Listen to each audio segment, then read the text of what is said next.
Se você joga videogame há um tempo ou bastante, seu cérebro já entende o idioma. Mesmo que nunca tenha tocado naquele jogo específico, seu corpo parece saber o que fazer. O dedo já aperta o botão certo antes mesmo de você pensar. Afinal, em algum ponto da vida, a gente aprendeu o vocabulário dos videogames. Pular, mirar, atirar, interagir. Hoje parece bem natural.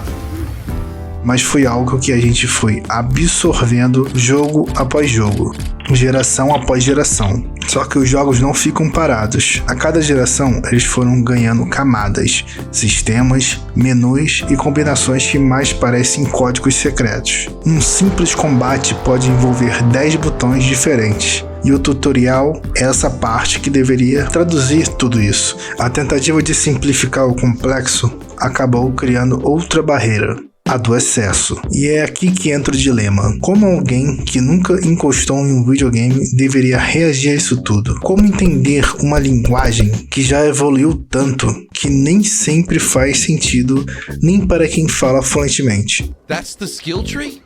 Os tutoriais nasceram para resolver esse problema. Eles são, em teoria, o primeiro passo de aprendizado, o apertar de mão entre o jogador e o jogo. Mas a verdade é que quase ninguém liga para eles. E a maioria pula na primeira chance. E o pior, às vezes com razão. Porque no fundo, muitos tutoriais não ensinam nada. Eles despejam comandos, travam o ritmo e transformam o começo de uma experiência em um teste de paciência. E quando o tutorial erra, ele não só deixa de ensinar, como pode te fazer desistir do jogo inteiro. E foi exatamente isso que aconteceu em 1999, um jogo de carros lançado para o primeiro PlayStation, que se tornou lendário não pelas perseguições cinematográficas ou pela cidade aberta, mas por algo muito mais simples: o tutorial de Drive.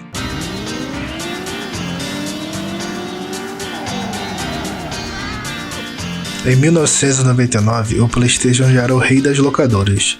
O console da Sony tinha virado sinônimo de status.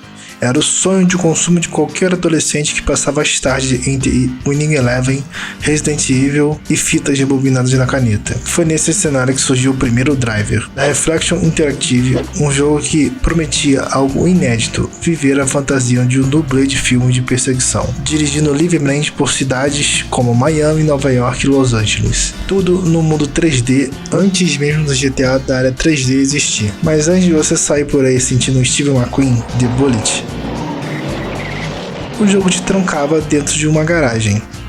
Sem explicações, sem contexto, apenas um cronômetro no canto da tela e uma lista de 10 manobras. Você tinha 60 segundos para executar tudo. Giros de 360 graus, derrapagens perfeitas, reversões em alta velocidade e testes de frenagem milimétricos. Com uma física meio duvidosa e comandos duros, típicos da época, cada erro custava caro e não tinha como fugir. Esses testes não eram opcional, ele era a porta de entrada obrigatória para o jogo. Só que para muitos ela nunca se abriu. A dificuldade era tanta que anos depois o heptacampeão mundial de Fórmula 1, Lewis Hamilton, tentou o desafio e fracassou. Damn, I can't get past this first stage. E junto da frustração, nasceu uma teoria curiosa, a de que a garagem era na verdade uma armadilha contra cópias da pirataria.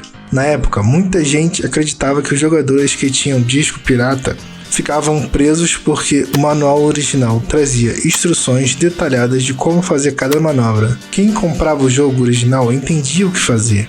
Quem não comprava ficava rodando em círculos literalmente. Intencional ou não, a garagem virou um verdadeiro teste de paciência. E é curioso pensar nisso hoje, porque o Driver era um jogo que prometia liberdade, mas a primeira coisa que ele faz é te prender numa garagem.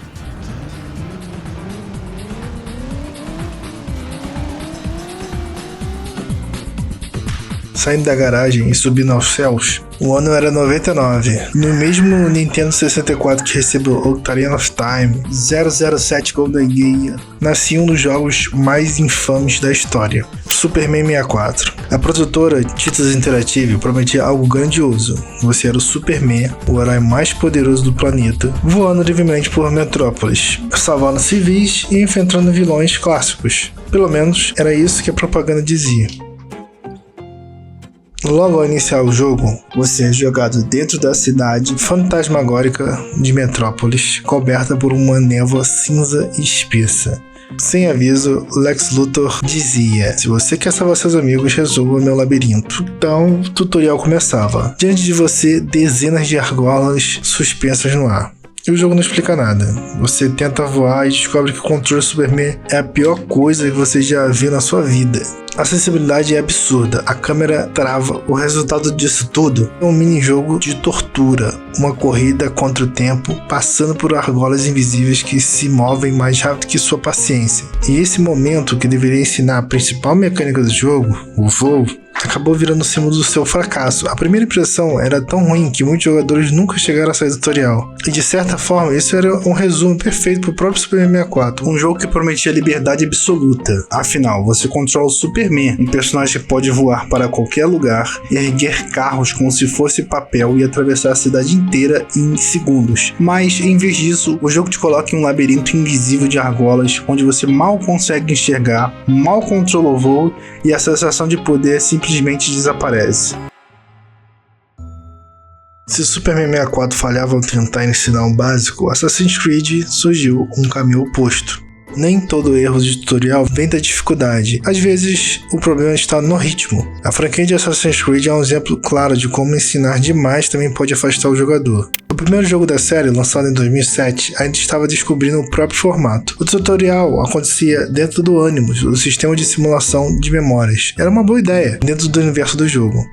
Mas na prática, o jogador era bombardeado por caixas de textos e comandos genéricos, sem contextos ou ligações com a ação. Você não aprendeu a jogar o jogo, você lia instruções. Com o tempo, a Ubisoft tentou deixar a instrução mais cinematográfica, mas em Assassin's Creed 3, essa ambição virou um obstáculo. O jogo começa com uma sequência longa, onde você controla Hetman Carnway e logo depois você controla o Connor criança e só horas depois o protagonista realmente veste o manto dos assassinos.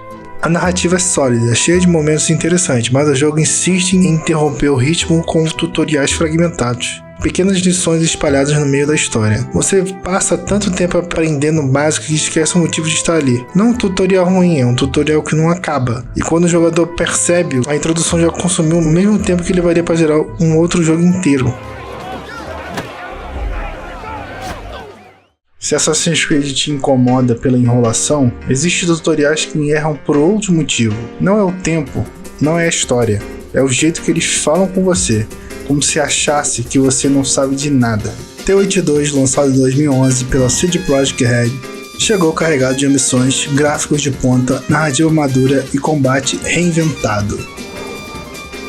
Mas logo no começo ele reserva uma recepção que soa rigorosa demais. Você é levado para a chamada Arena, mas não como um extra opcional, como parte integral da introdução. Ali não bastava simplesmente aprender a atacar ou esquivar, você tinha que dominar combinados, talentos, sinais, mutagênicos, praticamente um mini curso inteiro antes de pôr os pés no mundo livre. Enquanto o tutorial progredia, a tela piscava com introduções e lembretes. E várias pessoas no fórum relataram que ficaram presas no tutorial por muito tempo.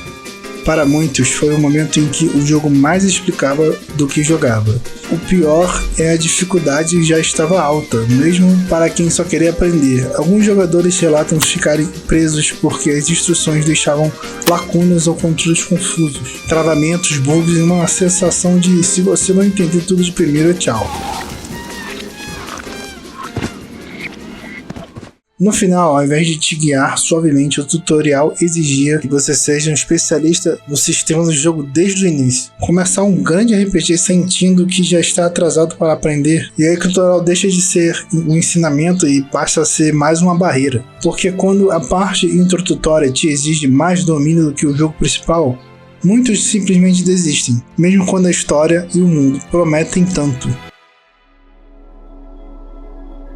Depois de passar por esses exemplos, a gente percebe que um tutorial é muito mais do que só um comecinho de jogo. Ele é o primeiro aperto de mão e a primeira impressão que o estúdio deixa no jogador. é a porta de entrada para o universo do jogo. E quando essa recepção é mal feita, o resultado é o que a gente viu: frustração, confusão e aquela vontade de desistir do jogo antes mesmo de começar. Felizmente, tem jogos que entendem isso muito bem. O próprio GTA V, por exemplo, ele te ensina tudo o que você precisa saber sem quebrar o ritmo. Durante aquele assalto no início, você aprende a atirar, a dirigir, a trocar de personagem, mas tudo acontece no meio da ação, de forma orgânica. Você não sente que está no tutorial, você sente que está vivendo o momento do jogo. E é exatamente essa a mágica, quando o aprendizado se mistura com a diversão, sem nem que você perceba. Outros bons exemplos também é o próprio The Witcher 3. Logo no início, o jogo te dá a escolha se quer jogar o tutorial ou pular. Se você decidir aprender, o que encontrará era um prólogo que mistura a história com a mecânica. E é o Geralt treinando com a Ciri, e você, jogador, treinam juntos. É simples, é envolvente e tem um peso enorme dentro da história. Não é só um tutorial, é a parte da narrativa. É um momento que te conecta com os personagens e com o mundo. Quando um tutorial é bem construído, ele não precisa ficar segurando a sua mão o tempo inteiro, mas também não te joga num abismo de informações sem paraquedas. Ele te guia de forma natural, te deixa experimentar, de entender as regras do mundo, e é isso que separa o começo de um jogo memorável de um início que só te dá dor de cabeça. No fim das contas, o tutorial é o primeiro convite que um jogo te faz, e como todo bom convite, ele precisa despertar a sua curiosidade, não o seu cansaço. O de Driver, por exemplo, virou uma lenda justamente porque impediu muita gente de viver o resto do jogo. E essa é a grande ironia. Às vezes, o obstáculo mais difícil não está no último chefe, está no primeiro minuto. E você, qual tutorial te marcou? Aquele que te fez querer jogar mais ou aquele que quase te fez desistir? Deixe nos comentários que eu quero saber a sua história. Se você curtiu essa análise, não esqueça de deixar o seu like e se inscrever no canal para mais conteúdo como esse. E é isso, tamo junto, valeu!